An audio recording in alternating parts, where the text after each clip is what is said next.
The Fluharty Preschool Speech and Language Screening Test, 2nd edition, by Nancy Buono Fluharty. Our group did the Fluharty 2 preschool screener, and I'm going to explain how we are going to do chronological age. How to calculate chronological age, you start with writing the date of the test, then subtracting the client's date of birth, which gives you the chronological age.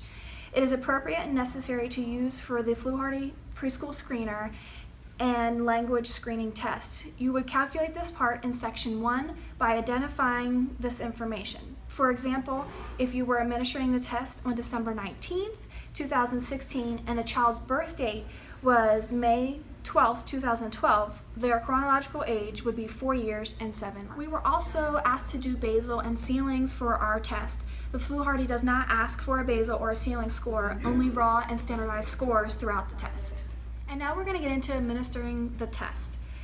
First, you must make sure that you have your picture book and color blocks near you and reach to begin the test by first administering a subtest for articulation. This subtest will test articulation. If the child gives a correct response, score them a 1. If they give you an incorrect response, score 0. There are 2 scores for each word. Today we're going to be screening a 4-year and 7-month-old female named Susie. Alright, Susie, I am going to show you some pictures and I want you to tell me what they are called. Are you ready? Yep. Okay, first one. What is this? Dam.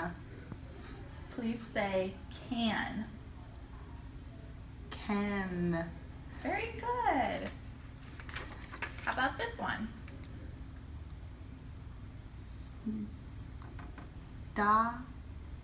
Okay, please say sock. Sat. Very good. This subtest will test the child's ability in repeating sentences. For correct responses, score them a 1. For incorrect responses, score 0. Disregard articulation and word-ending errors as dialectal differences. Word or phrase omissions, substitutions, and additions are scored as incorrect. Now we're doing subtest 2, which is repeating sentences. I am going to say some sentences, and after I have finished, I want you to say exactly what I have said. Say the same thing I say, and let's try one, okay? Are you ready? Yep. Okay. He can't reach the coat.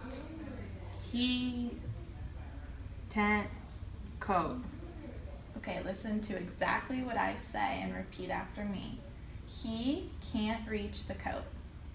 He can't reach the tote. Good job. Okay, let's try another one. My new dog has spots. My dog's spot. Okay, listen closely and repeat what I say. My new dog has spots. My new dog has spot. Great job. Subtest 3 consists of 2 parts, following directives and answering questions. Part A deals with the following directives. The child will receive a score of 1 for correctly completing the entire set of directions for an item. For any incorrect responses, the child will receive a 0. 1. Now we're moving on to subtest 3, which has 2 parts, following directions and answering questions. So we're going to use this set of blocks, and I want you to do what I say. So show me a yellow block. Good, Susie, great job. Okay, now I want you to take all the blue blocks out, but not the white ones.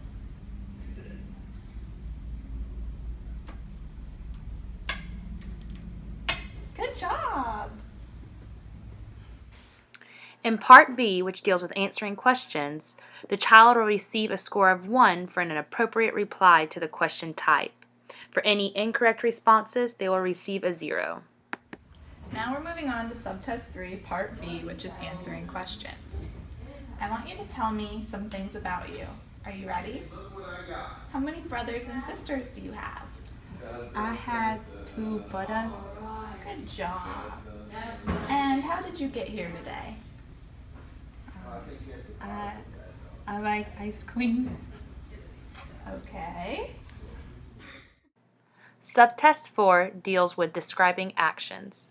For scoring, the child receives 1 point for a complete sentence with appropriate syntax and verbs.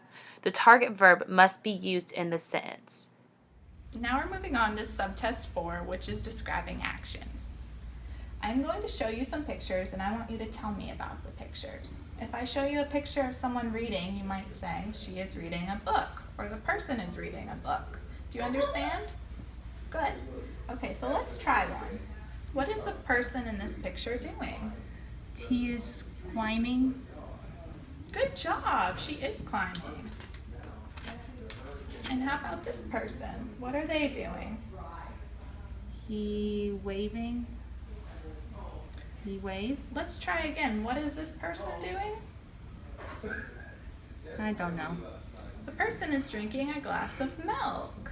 Let's try another one.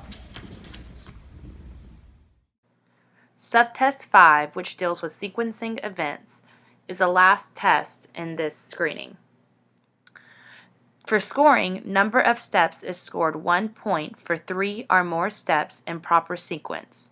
Topic maintained is scored 1 point for appropriate responses. Now we're on to subtest 5, sequencing events. I'm going to give you a set of directions and I want you to tell me how you would do this, okay? If you make a peanut butter and jelly sandwich, you need the peanut butter, the jelly, 2 slices of bread, and a knife. You're going to take the knife and put peanut butter on one slice and put jelly on the other slice. Are you ready to try one? Okay. I want you to tell me all the things you would need to do in order to wash your hands. I would go to the bathroom. When I go to the bathroom, I take a shower. So then I would get soap. Then I would wash hands with water and soap. Good job! Okay, now let's try another one. I want you to tell me all the things you would need to do to brush your teeth. I would brush my teeth after dinner. I like dinner. Then I go to the bathroom and brush my teeth. Yeah. Good job, okay. After finishing the screener, you then take each subtest and generate a raw score. From there, you take the raw score and convert it with the table in the back of the manual to get the percentile, also the standard score, and age equivalents. Given that our client was a 4-year and 7-month-old child and scored within the 2nd percentile, we would recommend a full speech evaluation. Based upon the screener, language was not a concern at the time, and further recommendations can be given after a full evaluation is completed.